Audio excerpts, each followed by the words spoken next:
Alright, today we're going to learn the push flick. Why cover the push flick? Because in modern games, you're facing more short balls to your forehand. In my opinion, you can push flick a ball with any amount of spin.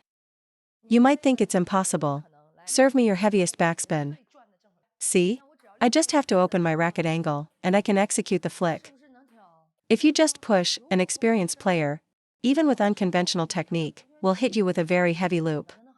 Or, an opponent who is good at pushing will draw you into a rally where you'll be at a disadvantage. So how do you break the cycle of pushing rallies or facing a strong loop? You take the initiative and turn the ball into topspin. When you have this skill, your opponent will feel awkward no matter where you place the ball. It's heavy and has varied placements. This way, dealing with the spin coming back is much simpler. Even if you can't loop their backspin or outpush them, you can still compete in a fundamentals rally. Imagine you've trained fundamentals for 2 years and want to beat a scrappy player with 5 years of experience. Your best chance is to engage in topspin rallies, not backspin. First, only players with good fundamentals have consistency. A player with poor technique might make 1 or 3 shots, but by the 5th, their shot will float. That's why recreational players are often strong in spin, feel, and tactics, but their fundamentals are weak. By turning their backspin into topspin, they can no longer push it back, it'll pop up high. This forces them to attack, and the rally becomes a topspin exchange, a battle of fundamentals. This is the key to how 2 years of training can beat 5. I'm deliberately not teaching the aggressive flick because it requires too much feel and space for amateurs. We're just going to learn the simplest push flick. Use the push flick for all types of spin, side spin topspin, or side spin backspin.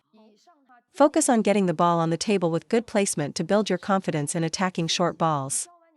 If you learn the aggressive flick and miss a couple, you'll just go back to pushing. Let's start with push flicking against topspin. Get ready like it's a match. First point, your biggest problem is this unnecessary wrist movement before contact. It's too shaky. Your approach for both the push and the flick must start with the same racket angle. Don't change your racket angle midway through. Too much extra movement means when the opponent mixes up the speed and length, you won't get to the short ball in time and will hit it out. How do you push flick a side spin topspin ball? This part is good. Bend your wrist back, open your racket face, and then push with the wrist. Let me show you in slow motion. Why do we teach pushing the wrist forward from start to finish on a side spin topspin? To keep the ball's trajectory low. You see, this keeps the ball low, so I don't have to change my blade angle to execute the shot. A side spin topspin ball will naturally kick upwards off your racket. By bend your wrist back, I can push forward directly. Second key point, for a side spin topspin flick, should you be close to the ball or far away? Close. If you leave too much space, you'll generate too much combined force and lose control. You can't generate power if you're cramped. That's why getting close to the ball makes the flick much easier to execute. Third, what is the best contact point for a side spin topspin flick to avoid errors? The rising point or the peak of the bounce? The rising point is best. If you wait for the peak, your flick will be slow.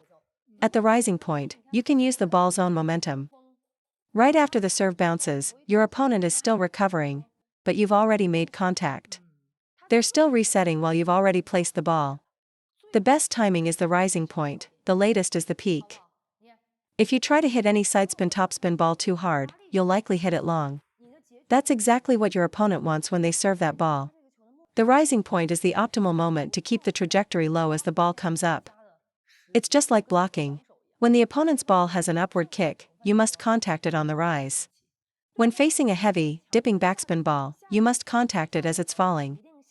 For a flat ball with no spin, always contact it at the peak of the bounce. These are the ideal timings. Whether you can find them depends on the match situation. So, for side spin topspin, contact on the rise, get close to the ball, and bend your wrist back. Let's demonstrate a few with a penhold grip as well.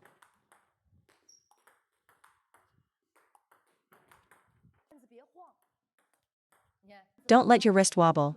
Any wobble will slow the ball down. From backswing to follow through, keep a fixed racket angle. The power comes from your forearm. But how are you doing it? You're snapping your wrist. The moment you try to add a little power, the ball flies off the table. At the point of contact, keep your wrist bent back while pushing forward. Don't push upwards. When push flicking a topspin ball, the motion is forward. An aggressive flick requires wrist action, but it's far too inconsistent. In a match, if you misjudge the spin, a flick of the wrist is hard to control and will lead to an error. Professionals can do it because they've developed the feel through years of practice. That's why I believe the push flick is the simplest and most consistent technique for amateurs. The key is to lock your wrist and use your forearm to drive forward. Now let's talk about sidespin backspin, which is a bit more difficult. When a pro receives a short ball to the forehand, as long as it's not half long, they will typically place their push here. This placement is very awkward, especially if the ball is half long. But a push to this spot is not. Your opponent can just step around with their right foot and loop it. This is a very tricky spot to return to, unless they step around. If you have the ability and feel, I recommend practicing this placement. For the flick, there are two methods. The first uses the same motion, but instead of bending your wrist back, you open the racket angle slightly. Then, lift up with your forearm. Remember, for topspin, we pushed forward. Before, we bent our wrist back. Now, we keep the wrist straight. The disadvantage is that the ball's trajectory will be higher, and the speed will be slower. So, the racket angle should be slightly open. After you make contact, push forward. Let me demonstrate. When pushing a no-spin ball, you need to keep the wrist straight, but your racket face shouldn't be completely vertical. It needs to be tilted back slightly. Your first goal is to lift the ball high enough to clear the net. Once it's over, immediately bend your wrist back while closing your racket angle slightly to push it forward. So, you first create a high arc to negate the spin, then you push forward to generate speed. It's that feeling. I start with this racket angle to lift the ball. Once it's lifted, I quickly use my forearm to push forward. A short forehand ball usually won't have extreme spin. If it's very heavy spin, just open your racket angle a little more. That will solve the problem. First, lift to create the arc. Once you feel the height is enough, press your wrist forward using your forearm, not just your wrist. Relying on your wrist will cause errors. You must control your wrist. So for this shot, what's our contact point? The peak, the rise, or just as it starts to fall? The peak of the bounce makes it easiest to lift the ball. Don't rush to hit it on the rise, or you'll hit the net, because the backspin will cause it to dip quickly after contact. Don't be afraid of heavy spin. Feel the ball on your racket. If it goes into the net, it means there was more spin, so you need to lift more. If there isn't much spin, you can just push forward more. You can feel this on your racket. If the ball is dipping heavily, use your forearm to lift a bit more. Okay, let's try it. Ready? Good. Be a bit more confident. It's not that difficult. The key is being willing to try something new. I'm not saying you have to do this for every ball. It's because when you always push, your opponent knows what to expect. They know exactly what spin is coming back. But if you mix in topspin, backspin, heavy balls, soft balls, shots to the forehand and backhand, long pushes and short pushes, then they will fear you. Because every ball they receive will feel like a serve return. If you can only push, their return becomes predictable. They'll just prepare to loop, and if they can't, they'll push back. It's too easy for them. A technique like Ma Long's is deceptive because it uses a fake motion. Our push flick focuses purely on consistency, which is much simpler. A deceptive flick requires you to fake a push first, which is much more difficult. Once you can consistently lift the ball high enough, you can start adding quality, but keep your wrist firm. After you've lifted the ball to the right height, the next step is to use your forearm. Don't add wrist action after the lift. Let's review. To flick a topspin ball, you must learn to bend your wrist back. As I said, get close to the ball and push with your forearm, and you'll be able to create topspin. To add quality, lock your wrist and drive forward with your forearm. This makes the flick consistent. Now, how about sidespin backspin? When flicking a backspin ball, start with a slightly open racket angle. After you've lifted the ball, immediately transition to that forward pushing state we used for topspin. It's very easy to flick this way. You must start with a slightly open angle to lift the arc, then immediately push forward. In our provincial team, we place huge emphasis on in-the-table and half-long balls, both forehand and backhand. Here are a few highly effective placements for short forehand balls.